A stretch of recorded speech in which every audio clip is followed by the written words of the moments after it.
Di atas meja para pemimpin, di dalam ruang-ruang diplomasi yang senyap, lahirlah sebuah kesepakatan. Ia bukan planet, bukan bintang, namun keberadaannya sama masifnya, sama dinginnya dan berpotensi sama mengerikannya. Sebuah fakta perdagangan monumental antara Indonesia dan Amerika Serikat. Di permukaan, ia dirayakan sebagai kemenangan, namun di baliknya, di antara klausul-klausul tersembunyi dan angka-angka yang membingungkan, tersimpan sebuah narasi yang jauh lebih kelam. Sebuah potret puitis dari pertarungan kekuasaan, di mana sebuah bangsa seolah dipaksa menatap cermin dan bertanya, berapa harga dari sebuah kedaulatan? Mari kita selami satu persatu kengerian yang tersembunyi di balik jabat tangan diplomatik ini. Angka adalah representasi nyata dari kekuasaan. Kesepakatan ini menyajikannya dalam bentuk yang paling gamblang, 19% melawan 0%. Untuk setiap produk yang kita kirim ke Amerika, sebuah dinding tak terlihat setinggi 19% kini berdiri kokoh. Pemerintah membingkainya sebagai sebuah kemenangan, sebuah penurunan dari ancaman 32% yang menghancurkan. Namun, jangan terkecoh, ancaman itu hanyalah hantu, taktik negosiasi yang menekan. Realitasnya, tarif bagi para eksportir kita justru naik hampir 2 kali lipat dari kondisi semula. Ini bukanlah kemenangan, ini adalah upaya putus asa untuk mengendalikan kerusakan. Dan sebagai imbalannya, sebuah gerbang selebar 0%, Presiden Amerika menggambarkannya sebagai akses penuh dan total ke pasar kita. Bayangkan, sebuah rumah yang buka seluruh pintunya tanpa penjaga, sementara pemilik rumah harus membayar untuk bisa keluar dari perkarangannya sendiri. Inilah ilusi dari kata saling menguntungkan. Namun, kengerinya tidak berhenti pada angka. Ada harga tiket masuk yang harus dibayar, sebuah mahar senilai 19,5 miliar dolar Amerika. Indonesia, sebagai bagian dari kesepakatan, diwajibkan untuk membeli portofolio raksasa, 15 miliar dolar untuk energi, 4,5 miliar dolar untuk pertanian, dan 50 unit pesawat Boeing. Ini bukan lagi perdagangan, ini adalah pengadaan yang dimandatkan secara politik. Bayangkan Pertamina dipaksa membeli minyak dan gas dengan harga yang mungkin lebih tinggi dari pasar global, membebani keuangan negara. Bayangkan Garuda, maskapai kebanggaan bangsa yang kini harus menanggung beban keuangan masif demi sebuah simbiolisme politik.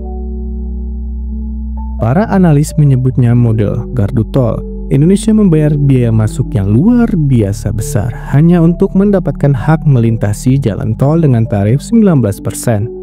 Kita tidak hanya menjual produk, kita dipaksa membeli, menciptakan ketergantungan ekonomi jangka panjang yang sunyi dan tak terhindarkan. Di balik angka-angka raksasa ini, ada kisah-kisah manusia, ada suara-suara dari lapangan yang merasakan getarnya secara langsung. Di Jepara, para pengrajin mebel adalah para pejuang sunyi. Pesanan mereka turun drastis, terbebani oleh tarif baru yang berat.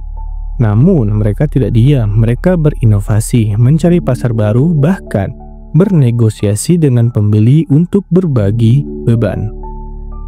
Ini adalah kisah ketahanan dalam menghadapi tekanan global.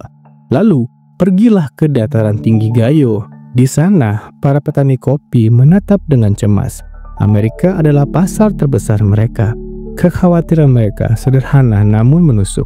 Biaya tarif yang tinggi tidak akan ditanggung pembeli, melainkan dibebankan ke bawah, menekan harga biji kopi mereka hingga ke titik terendah. Kebijakan di atas kertas menjadi ancaman nyata bagi periuk nasi mereka di pedesaan. Dan di Garut, para pengrajin kulit merasakan liaknya, meski tidak mengekspor langsung ke Amerika Serikat.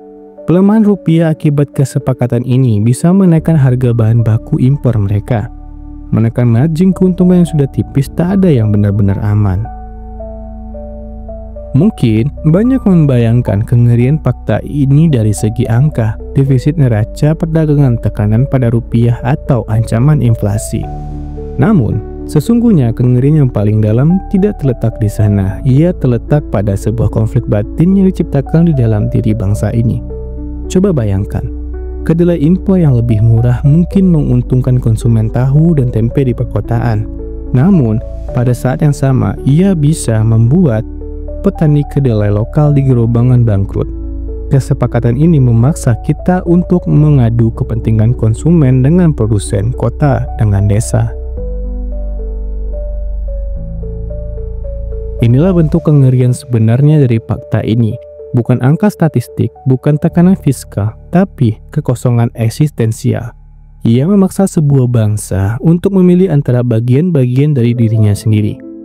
Fakta ini menjadi simbol paling sunyi dari dilema kebijakan.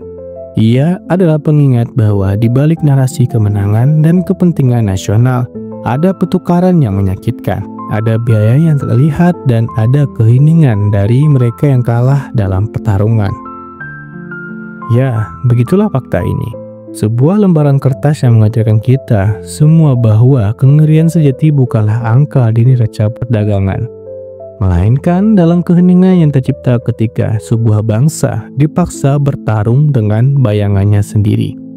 Seperti biasa, semoga ini dapat memberikan perspektif baru. Jangan lupa kedepannya masih akan ada banyak lagi penelusuran menarik yang akan saya sampaikan. Tetaplah kalian bertanya, tetaplah kalian ada, dan saya Kato Muji mohon undur diri. See you di next video. Bye-bye.